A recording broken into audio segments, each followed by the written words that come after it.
Fala galera, tudo bem? Muito prazer, eu me chamo Arthur Conde Everett, vulgarmente conhecido como Professor Arthur Conde. Eu tenho 33 anos e atualmente eu exerço o cargo de Oficial de Justiça do TJDFT. Eu vim aqui pra gente bater um papo e eu explicar pra vocês mais ou menos como foi minha trajetória, porque o problema do concurseiro é entender e perceber que todo mundo que passa é diferente dele. E eu quero mostrar pra vocês que pessoas normais, assim como eu, como vocês, elas conseguem alcançar um bom sucesso se você tiver dedicação, se você tiver empenho, se tiver muita persistência e resiliência. Passar para concurso público não é fácil. Nunca acredite em quem vai dizer para você que é fácil, porque 999 dias de frustração é a vida do concurseiro. E quando você tem um dia de felicidade, que é a sua nomeação ou o seu nome no Diário Oficial, você começa a perceber que tudo vale a pena. Vou contar minha história pra vocês e vocês vão acabar percebendo que eu sou normal, assim como vocês. Não é porque eu tô nessa cadeira aqui que eu sou diferente da cadeira que vocês estão. Eu comecei a minha trajetória para o concurso público no ano de 2012. Quando eu comecei a estudar para concurso, eu me matriculei num cursinho, eu tinha sido aprovado para a OAB, e aí eu resolvi não exercer a advocacia e começar a estudar para concurso público. E comecei a estudar da maneira que eu achava que era certa, mais ou menos assim. Estudava só o que eu queria, fazia exercícios muito pouco, lia pouca letra de lei, e eu só estudava as matérias que eu gostava. Acabava negligenciando outras, enfim, e isso me custou um preço muito caro. Para vocês terem uma ideia, eu comecei a estudar no ano de 2012 e fui nomeado no primeiro concurso só em agosto de 2014. E isso demorou aí 2 anos e 8 meses, vamos dizer assim, que eu paguei o preço por estar utilizando estratégias erradas, achar que eu sabia demais, percebia e acreditava que eu tinha domínio de matérias, essas coisas. Tudo começa quando a gente começa a perceber que está tudo errado, essa é a verdade, né? Não sei se já aconteceu isso com você, mas eu comecei a perceber que as minhas estratégias de estudo e as minhas opções de como utilizar essa ferramenta que é o concurso público, esse investimento, ela estava totalmente desordenada. No ano de 2013 saiu o edital do TJDFT, e foi um dos primeiros concursos que eu comecei a estudar efetivamente para ele. Eu me dediquei muito mesmo. Acordava mais cedo, dormia mais tarde, assim como vocês estão fazendo agora. E eu resolvi negligenciar uma matéria, redação discursiva. Eu achava que eu sabia fazer uma redação, eu achava que eu podia fazer tudo que eu queria fazer em casa de uma maneira mais fácil e acabei pagando um preço por isso. Eu acabei sendo reprovado na redação por fuga ao tema. E aí, essa foi a minha primeira queda, digamos assim. Queda que eu digo de ser aprovado no concurso e ser reprovado em outras fases.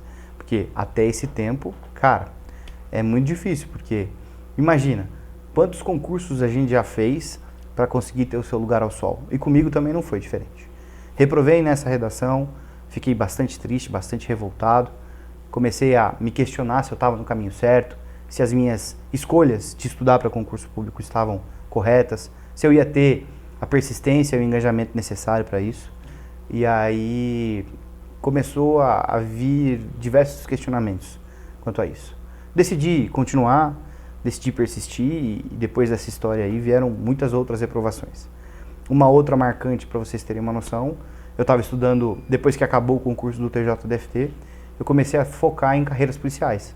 Eu achava que eu tinha um perfil, eu gostava muito da atuação da polícia. E eu comecei a estudar para PRF, para o DEPEN, para a Polícia Federal, na verdade. Eu estudava para delegado federal, sou formado em Direito. E aí, no meio dessa trajetória, veio a aprovação na PRF, na prova objetiva. Veio a aprovação do DEPEN na prova objetiva. Só que eu, com esse físico bonito que vocês conseguem ver pela câmera, e olha que a câmera emagrece, para vocês terem uma noção, eu acabei sendo reprovado na corrida no TAF, nos 2 concursos. E esse lapso de um concurso para o outro, na reprovação do TAF, não durou uma semana. A prova foi no domingo, eu reprovei numa corrida, a prova foi no outro domingo, eu reprovei na corrida. Então, a gente começa a ficar revoltado, né? Eu fiquei muito pé da vida, fiquei muito chateado comigo mesmo, até porque a gente começa a questionar esses desempenhos. Enfim, nessa hora surgem as pessoas que te dão força, né? E acredito que assim como eu que tive força dos meus pais, dos meus familiares, eu tive a sorte de ter o entendimento deles para poder estudar para concurso. E aí eles me deram muito apoio, me deram muita força. Minha mãe lembra que ela ficou bastante chateada na época Ela até me deu diversas palestras para eu assistir. E no meio do caminho, de repente, eu começo a perceber que o nosso tempo, que a gente entende que vai passar num concurso, que todo mundo acha que vai começar a estudar ontem e passar hoje, né? Não adianta. Não tem como, não existe fórmula mágica. Se você senta a bunda na cadeira e se você se dedica, não tem como dar errado. Primeira coisa que vocês têm que colocar na cabeça de vocês, assim como eu coloquei, é: você não vai estudar para passar. Você vai estudar até passar. Um curso público é um investimento de vida. É qualidade de vida que você pode dar para os seus familiares, para você, para o seu filho, para sua esposa, para o seu esposo, namorado, marido, os seus ficantes, para você poder proporcionar coisas que você não teve para os seus familiares, para os seus colegas. E isso hoje eu sou muito grato de ter persistido. Só que para chegar nesse caminho, relaxa, ainda tem muita coisa. Depois de ter passado na prova objetiva, nesses concursos, e reprovado na prova física, eu comecei a mudar a minha estratégia de estudo. Isso já era mais ou menos em setembro de 2013. O concurso da PCDF ele estava para sair, eu já tinha saído, a prova estava para chegar e eu comecei a mudar minhas estratégias de estudo. Comecei a intensificar, mudei todo o meu cronograma, comecei a apostar em outras fichas que eu não achava que eram prudentes. E aí, surpreendentemente, o resultado começou a aparecer. Mas não foi só sucesso, né? Eu fui aprovado na prova objetiva da Polícia Civil do DF em escrivão, para escrivão. Fui aprovado na prova objetiva da PCDF para agente. E no meio dessas aprovações existem diversos outros caminhos, né? Depois da prova objetiva tem a redação. Depois da redação a gente tem o teste físico.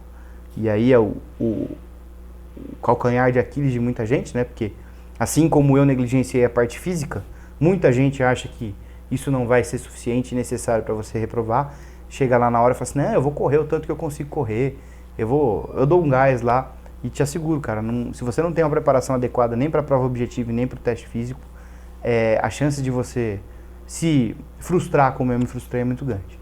Eu fiz uma preparação específica para a Polícia Civil, DF, acabei perdendo muitos quilos aí, isso me ajudou a passar no TAF. Consegui passar no TAF, depois do TAF vem a prova de digitação, no caso de escrivão, né? Na prova de agente não tem.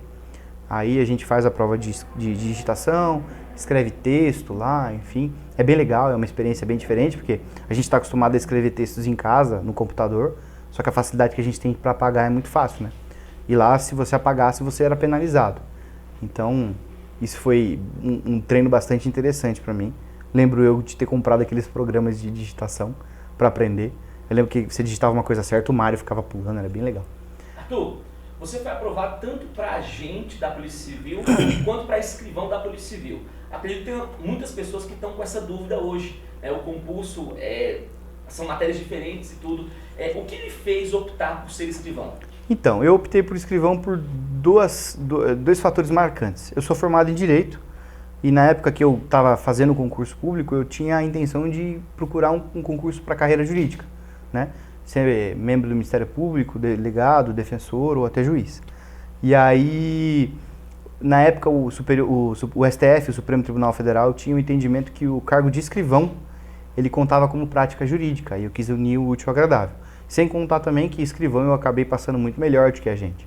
Eu acabei passando na classificação da objetiva e da subjetiva, eu fui o terceiro PCD e passei em 150. Nas duas listas eu estava classificado.